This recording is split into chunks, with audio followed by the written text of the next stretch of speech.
Welcome to Ruler's World Television News, bringing you news top-up, the stories that shape the week, fast and simple. I am Olushola Iyanu. The Oyo State House of Assembly has formally begun impeachment proceedings against Governor Siminalayi Fubara and his deputy, Professor Ngozi Odu. The move was announced on Thursday, January 8, 2026, during a plenary session where Speaker Martins Amorwele read a notice of allegations of gross misconduct against the governor. The notice reportedly asked the backing of 26 out of the 32 lawmakers. The allegations include financial impropriety and constitutional breaches, as well as actions perceived to undermine the authority of the legislation. The Assembly has said the notice will be formally served on the governor and his deputy within 7 days, after which they are expected to respond. Meanwhile, the Rivers State chapter of the APC has rejected the impeachment move, calling it destabilizing and politically motivated. Meanwhile, the governor's supporters maintain that Fubara remains focused on governance. As of Friday, January 9, 2026, the impeachment process is ongoing, with political tension running high and residents closely following development. Oyo State Governor Seyi Makinde has expressed shock and anger after 5 forest guards were killed by suspected bandits in a local village, Oriri local government area, on the 9th of January 6. The gunmen reportedly came from the forest and opened fire on the officers on duty. The attackers are believed to be cross-border bandits operating near Old Oyo National Park.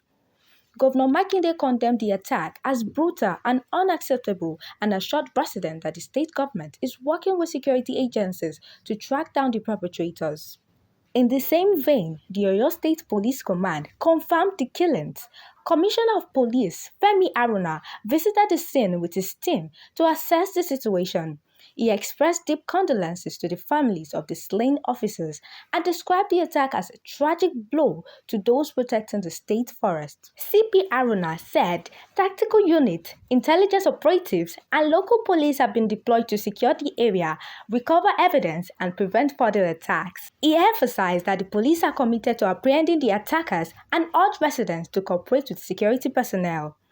A nurse in the Federal Capital Territory, Chinemerem Pascalina Chuwumeziem, has been killed after finishing an afternoon shift at the Federal Medical Center, Jabi. The incident occurred on January 3, 2026, when the nurse boarded a vehicle home but never arrived at her destination. A body was later found dumped by the roadside in Abuja. Police say investigations are ongoing and early reports suggest the killing may be linked to one-charged criminal gangs operating in the city. Security operatives have increased patrols around hospitals and major boarding points. The National Association of Nigerian Nurses and Midwives and other professional bodies have condemned the attack, describing it as brutal assault on healthcare workers and calling for justice.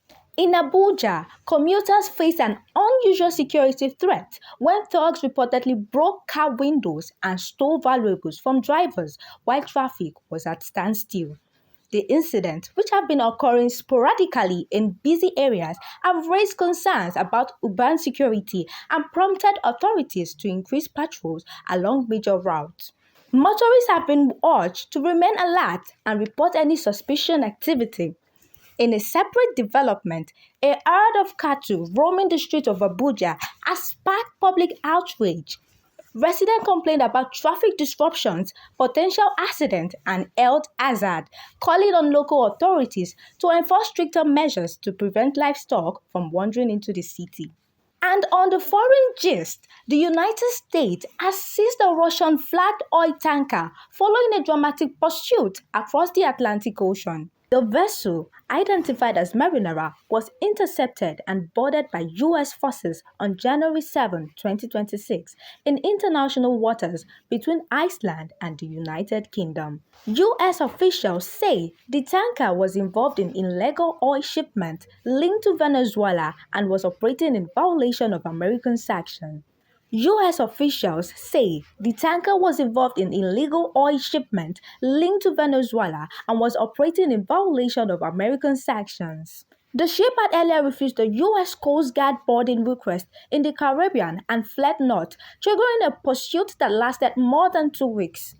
During the chase, the tanker reportedly changed its name and claimed Russian registration.